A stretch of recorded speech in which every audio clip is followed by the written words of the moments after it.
Informasi lainnya, Saudara, Komisi Pemberantasan Korupsi KPK kembali hadir di Aceh, memberi materi anti korupsi kepada pemuda dan LSM anti korupsi di Banda Aceh.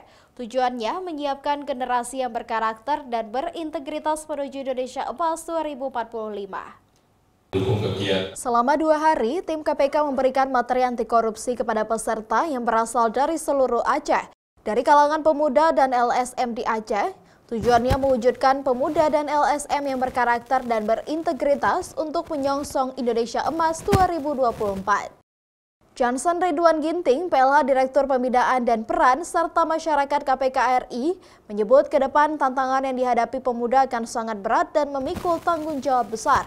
Untuk itu, KPK menurutnya menginginkan pemuda yang punya pandangan anti korupsi dan berintegritas untuk mewujudkan generasi emas 2045.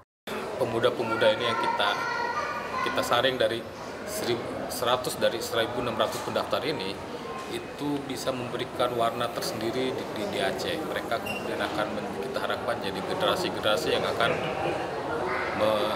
memikul tanggung jawab besar untuk pencapaian Indonesia Emas 2045. Kita harapkan jika kemudian pemuda Aceh mempunyai pandangan pandang anti korupsi, kemudian dia mengemban juga integritas di dalam kehidupan sehari-harinya, maka tujuan kita bernegara, tujuan kita untuk mencapai Indonesia Emas 2045 ini akan mudah tercapai. Pasca edukasi, para pemuda dan LSM di Aceh mempunyai pandangan yang sama terhadap perilaku anti korupsi dan menjadi agen perubahan untuk mewujudkan generasi penerus yang terus menyuarakan anti korupsi untuk mewujudkan generasi emas 2045.